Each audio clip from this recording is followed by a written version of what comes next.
tous et à toutes, donc aujourd'hui on se retrouve dans un nouvel lecture de DGL. Je suis désolée si la qualité de l'image n'est plus tout à fait la même qu'avant. Je filme avec mon ancien appareil photo, donc c'est un tout petit Nikon, c'est un petit compact. Parce que je vais expliquer, d'habitude, depuis quelques temps je filme avec celui-là, sauf qu'il a plus de batterie et je ne retrouve plus le câble pour le recharger, donc voilà. J'espère que vous pourrez voir tous les livres. Ça va pas être une lecture de jeu très long. Je suis assez contente de moi, même si j'ai beaucoup lu, j'ai des chroniques en retard. Bon, le mauvais effet des vacances, on va dire. J'ai pas mal de livres, j'ai craqué au niveau des acquisitions. Bref, ça va être quelque chose. J'essaie d'aller un peu, faut pas que ça dure trop longtemps. J'ai pas trop près. Voilà. J'espère que je suis dans le bon angle. Donc, on va commencer maintenant.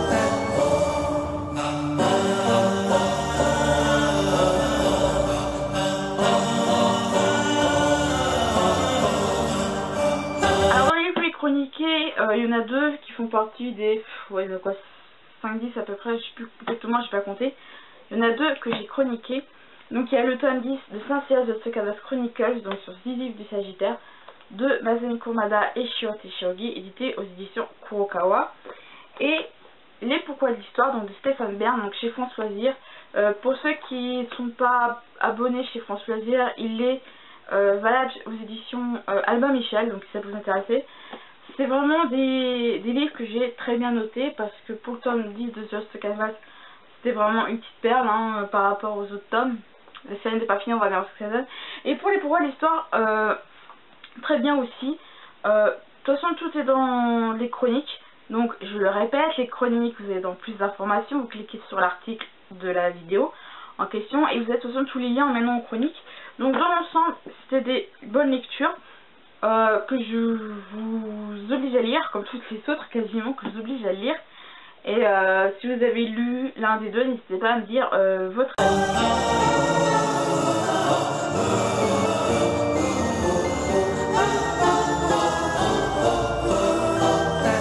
Alors dans les livres lus et non chroniqués, il y a tout ça. Ah non, il y en a encore deux autres. Je vais commencer par tout ce qui est... Alors je fais un manga, BD, roman. Je suis en train de tout perdre. Je suis en train de tout perdre. J'ai donc lu et pas chroniqué donc le 33 de Santia Sho, donc de Masami Kurumada et Shimaki Kyori, donc aux éditions Kurokawa. J'ai également lu et non chroniqué donc le tome 2 de Santia épisode G, donc c'est les origines des Chevaliers du Zodiac, donc de Masami Kurumada et Megumu Okada chez Génération Comics. Donc là aussi, j'ai seulement de voir à peu près la suite pour voir à peu près ce que ça va donner. Donc, pour l'instant, j'ai le tome 2, ça a l'air d'aller. Je vais bien voir ce que ça va donner par la suite, quand j'aurai acquis les autres, bien sûr. Et j'ai également lu le tome 4 de Saint-Cyr Next Dimension, donc de Masami Kurumada chez Panini Manga. Donc, c'est vrai que là aussi, j'attends de voir la suite parce que ça a l'air d'être de bonnes séries. Je sais pas si pour Santia Sho c'est le dernier tome ou pas, mais on verra par la suite. Alors ça c'est peut-être pas des livres des mangas pardon, que j'ai peut-être lu mais que je chroniquerai peut-être pas forcément. Donc voilà. Il y a une BD que j'ai lu que je n'ai pas encore chroniqué, je vais le faire pendant ce mois d'août. C'est donc Les Derniers Templiers de Félix Bicoto, mais je crois que c'est le nom de famille. Je crois que je me trompe. De Thierry Félix et Philippe Bicoto, donc aux éditions Dolmen. Je l'ai acheté quand j'étais partie en vacances, qu'il y avait ce auteur qui était devant l'office de tourisme de la ville, donc je me l'ai fait dédicacer. Donc c'est ça là que je l'ai acheté, on était en Dordogne. C'est une BD que je vous conseille vraiment forcément, vous aurez mon article ou ma chronique d'ici peu.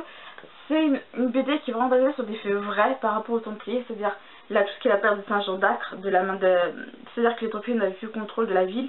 Leur arrestation le vendredi 13 octobre 1307 sur ordre du roi Philippe le Bel. Et dans les conditions qu'ils ont vraiment vécu. Donc c'est vraiment une BD qui est vraiment très instructive. Que vraiment je vous conseille à lire. Que je vous mettrai s'il faut en barre d'infos le site des éditions Dolmen si ça vous intéresse. Donc voilà. Il y a deux romans. C'est bientôt être la chronique. Ça va bientôt être la chronique. À savoir qu'il y aura bientôt Le Frère de Sang de Giacometti Raven. J'ai encore laissé le marque-page pour me souvenir que j'ai la chroniqué. Donc de Giacometti Raven aux éditions de Pocket. Là c'est un bon petit thriller, je trouve assez sympa. faut réussir à suivre, mais dans l'ensemble c'est vraiment un petit thriller assez sympa et vraiment assez détente. Et le dernier, c'est donc Lafayette de Bernard Vasson chez Folio-Biographie, de la collection Folio-Biographie, ça je peux à parler. C'était vraiment une très bonne petite biographie que j'ai adoré lire.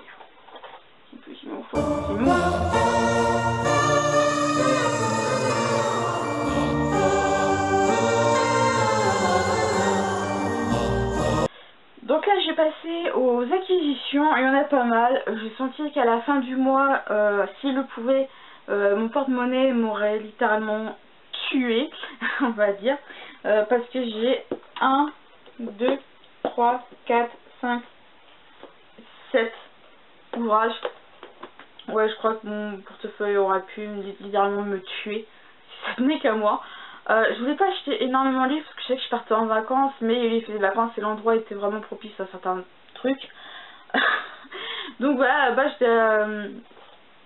j'étais pas partie pour avoir autant à la fin du mois. Un petit hors livre, c'est ce carnet donc, qui a marqué mes notes avec un stylo. J'ai un petit peu coloré le stylo, le crayon papier pardon, parce que j'aimais bien. Je l'ai acheté donc à Jiffy, j'ai eu pour 4 €. C'est du costaud, c'est en espèce de en bois ou un truc comme ça. Et dedans il y a tout ce qui est ma wishlist sur le thème de l'histoire, parce que je suis une grande fan d'histoire pour ceux qui ne le sauraient pas, donc j'ai commencé à tout noter. Donc voilà. Alors vous avez vu qu'il y a plusieurs couleurs. Pour ma wishlist, quand je note, je marque par couleur. Donc c'est-à-dire en bordeaux c'est le titre, en mauve l'auteur, en rose l'édition ou la collection. Donc voilà. Donc c'est ligné, donc c'est-à-dire qu'il n'y a pas de carreaux, c'est que des lignes. Moi ça me convient. Donc voilà, il sera après comme ça, c'est avec la spirale. Donc pour moi qui suis gauchère, par rapport à côté gauche, je peux facilement plier et noter vu que je suis gauchère. Pour moi c'est plus simple.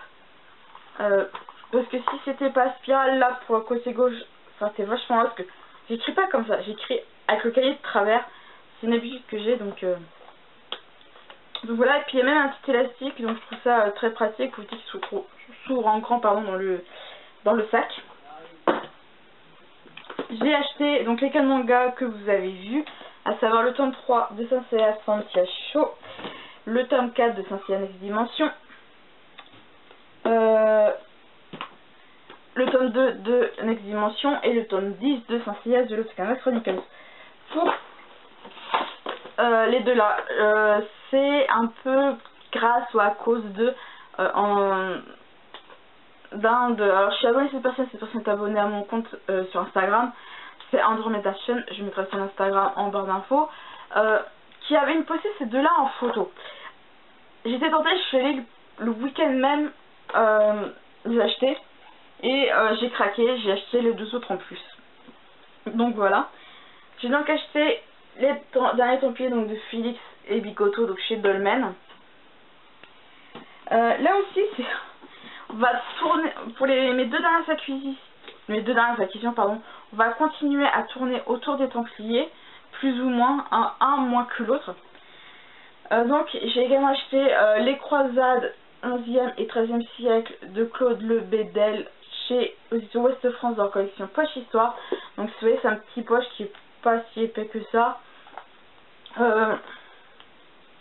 Ouais, il fait à peine 159 pages, encore ouais, il y a encore 10 pages que c'est tout ce qui peut être de l'annexe, donc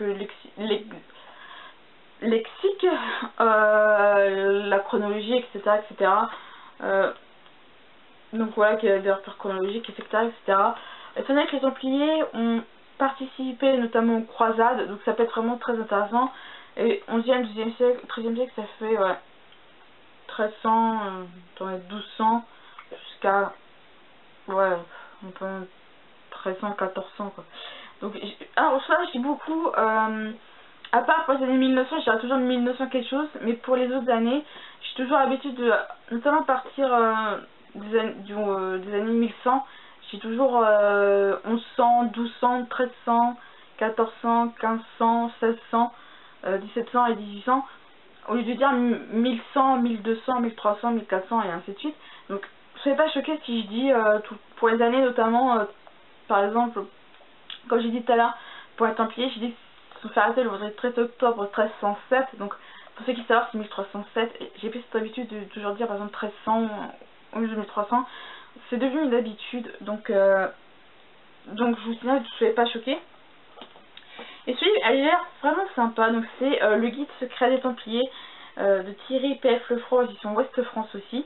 C'est un beau livre, hein. C'est pas du vrai cuir ou autre, mais on sait que c'est du costaud. Il est bien fait dans l'ensemble. Donc voilà.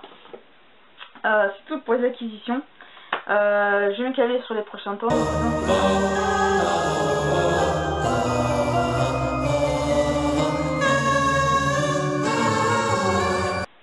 Pour mes lectures, alors, je crois que j'ai dû déplacer la page sans vouloir.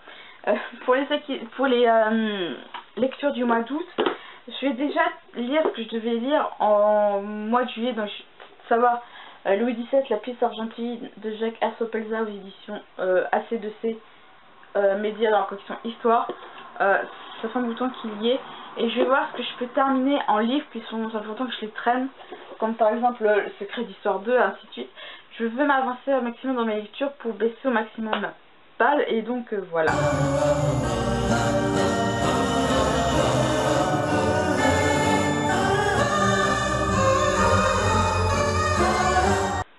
J'espère que ces lectures de Dégel vous auront plu. N'hésitez pas à mettre en commentaire s'il y a des livres qui vous intéressent, tout ça.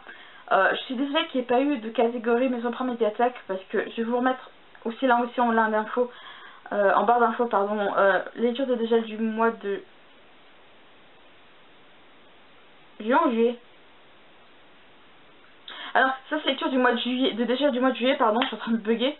Je vais mettre en barre d'infos si du mois de juin je vous explique pourquoi il n'y a pas de catégorie en Prime Médiathèque pour ce mois de juillet. Donc voilà.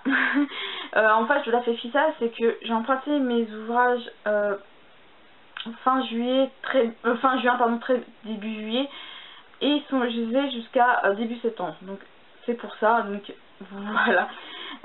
Donc sur ce, je vous dis bonne lecture et passez de bonnes vacances et à plus tard.